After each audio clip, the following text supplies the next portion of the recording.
Constable ఇవాళ డిఎస్పీలు అంటే నల్గొండ జిల్లా కేంద్రం. ప్రభుత్వ ఉద్యోగ ఖాళీలు భర్తీ చేయక పెండింగ్ పెడితే 10 సంవత్సరాలు దిల్సుఖ్నగర్ చౌరస్తాల్లో, అశోక్ నగర్ చౌరస్తాల్లో, అమీర్పేట చౌరస్తాల్లో ఏండ్ల కొద్ది కోచింగ్ సెంటర్ల చుట్టూ తిరుగుతుంటే నిరుద్యోగ యువకులకు సంవత్సరం తిరిగే లోపల 60,000 ప్రభుత్వ ఉద్యోగ నియామక పత్రాలు ఎల్పీ స్టేడియంలో అందించి దేశంలోనే రికార్డు సృష్టించిన ప్రభుత్వం కాంగ్రెస్ ప్రభుత్వం, ప్రజా ప్రభుత్వం. ఇవాళ ఈ వేదిక మీద నుంచి నేను మాటిస్తున్నా, 2.5 సంవత్సరాలు ఈ ప్రభుత్వం పూర్తి చేసుకునే లోపల 1,00,000 ప్రభుత్వ ఉద్యోగాలు ఇచ్చి 1,00,000 మంది నిరుద్యోగ యువకులను ఉద్యోగాలు కల్పించి వాళ్ళ కుటుంబం ఆత్మ గౌరవంతో బ్రతికే విధంగా ఉజ్వల భవిష్యత్తు అందించే విధంగా ఈ ప్రభుత్వం చర్యలు చేపడుతుందని చెప్పి నేను ఈ సందర్భంగా తెలియజేస్తున్న మిత్రులారా ఇవాళ ఆలోచన చేయండి. 10 ఏళ్ళు వాళ్ళ చేతుల్లోనే ఉన్నది. 20 లక్షల కోట్లు చంద్రశేఖరరావు చేతికి వచ్చినాయి. 1,00,000 కోట్లు పెట్టి కట్టిన కాళేశ్వరం ఇవాళ కూలేశ్వరం అయిపోయింది. కట్టింది కూలింది 3 ఏళ్లలోనే అయిపోయింది. వెనకట్టెవడో బుద్ధిమంతుడంట పందిరేస్తే కుక్కతోక తలిగి కూలిపోయిందంట. చంద్రశేఖరరావు కట్టిన కాళేశ్వరం 3 ఏళ్లలో కూలేశ్వరం అయింది. నేను అడుగుతున్న ఇవాళ ఈడికి వచ్చిన వాళ్ళని, ఇంజనీర్లను, తెలంగాణ మేధావులను ఆలోచన చేయండి. 60-70 ఏళ్ల కింద మేము కట్టిన నాగార్జున సాగర్ ఎట్లుంది, మేము కట్టిన మూసీ నది ఎట్లుంది, మేము కట్టిన శ్రీశైలం ఎట్లుంది, మేము కట్టిన శ్రీరామ్ సాగర్ ఎట్లుంది, మేము కట్టిన కల్వకుర్తి ఎట్లుంది, భీమా ఎట్లుంది, నెట్టంపాడు ఎట్లుంది, కోయిల్ సాగర్ ఎట్లుంది, జూరాల ప్రాజెక్ట్ ఎట్లుంది. మాట్లాడదామా, చర్చ చేద్దామా? నాగార్జున సాగర్ కట్ట మీద మేం కట్టింది ఎట్లుందో మీరు కట్టిన మేడిగడ్డ సుందిల్ల అన్నారం పోదమా? ఆడనే కూలిన కూలేశ్వరం కాడ మిమ్మల్ని ఉరి తీసిన తప్పు లేదు.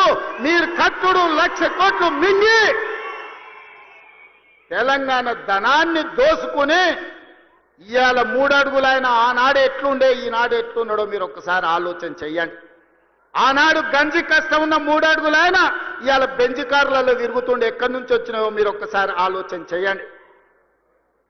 ఇవాళ మీరు మమ్మల్ని పని చేయలేదంటారా?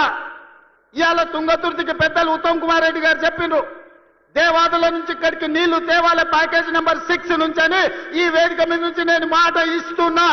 తుంగతుర్తి శాసనసభ నియోజకవర్గానికి దేవాదుల ద్వారా గోదావరి జలాలను తరలించి మీ ప్రాంతాన్ని సస్యశ్యామలం చేసే వరకు మా ప్రభుత్వం విశ్రమించదు. మేము ఖచ్చితంగా పని చేసి చూపిస్తామని నేను ఈరోజు చెప్పదలుచుకున్నా. ధర్మారెడ్డి కాలువ కావచ్చు, పిలాయపల్లి కాలువ కావచ్చు, బునియాది కాలువ కావచ్చు, ఎస్ఎల్బిసి టన్నెల్ కావచ్చు, ఆనాడు మేము మొదలు పెట్టే నువ్వు పూర్తి చేయలేకపోయినావు.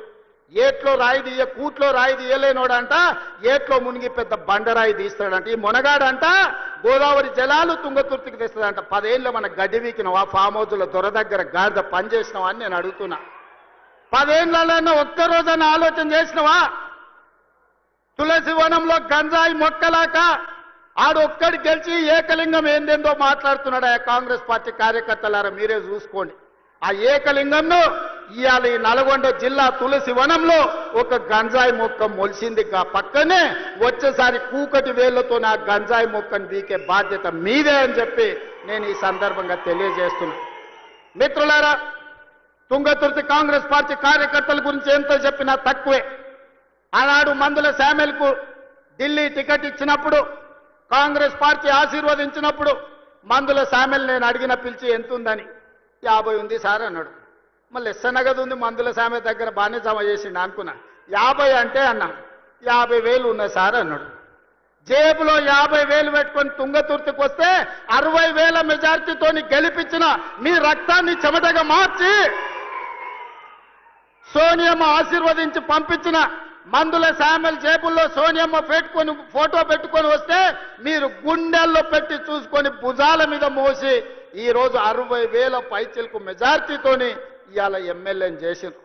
మందుల శామ్యుల్ వాళ్ళందరూ నీ కుటుంబ సభ్యులు, నీ సోదరులు, వాళ్ళందరినీ నువ్వు మంచిగా చూసుకోవాలి. వాళ్ళందరి కష్ట సుఖాలల్లో కలుపుకపోవాలి. ఒకరికి బాధ ఉంటుంది, ఒకరికి దుఃఖం ఉంటుంది, ఒకరికి కోపం ఉంటుంది, ఒకరికి ఆలోచన ఉంటుంది, ఒకరికి ఆశ ఉంటుంది. నువ్వు స్థానిక శాసనసభ్యుడివి, ఓపికతోనే అందరినీ కలుపుకపోవాలి. ఎందుకంటే ఆ ఎల్లా కేవలం సోనియమ్మ మాట మీద నిన్ను 60,000 మెజార్టీతో వీళ్ళే గెలిపించారు. వీళ్ళే భుజాల మీద మోచిన రాయల్లో సోనియమ్మని నమ్ముకొని ఇవాళ వాళ్ళని కడుపులో పెట్టి చూసుకోవాల్సిన పెద్దన్న బాధ్యత నీదే. ఏదన్నా సమస్యలు ఉంటే ఆ పక్కల ఉత్తమాన్ని ఉన్నాడు, లేకపోతే మీ ఎంపీ సాపు చామల కిరణ్ ఉన్నాడు, కాదు కూడదంటే అడ్లూరు లక్ష్మణ్ ఉన్నాడు, అక్కడ కూడా కాకపోతే పైన నేనున్నా. మీరెవ్వరూ ఆధైర్యపడకండి. స్థానిక సంస్థలలో సర్పంచ్ కావచ్చు, ఎంపీటీసీ కావచ్చు, జడ్పీటీసీ కావచ్చు, జిల్లా పరిషత్ కావచ్చు, ఏ ఎన్నికలైనా మిమ్మల్ని గెలిపించే బాధ్యత, మిమ్మల్ని ప్రజా ప్రతినిధులను చేసే బాధ్యత పార్టీ తీసుకుంటుంది, ప్రభుత్వం తీసుకుంటుంది. మందుల శామ్యల్ని గెలిపించిన బాధ్యత మీరు తీసుకున్నారు, మిమ్మల్ని గెలిపించే బాధ్యత పార్టీ తీసుకుంటుంది. తొందరలోనే స్థానిక సంస్థల ఎన్నికలు రాబోతున్నాయి. వేదిక మీద ఉన్న నాయకుల ఎలక్షన్లు అయిపోయినాయి, ఎమ్మెల్యేలు అయిపోయినాయి.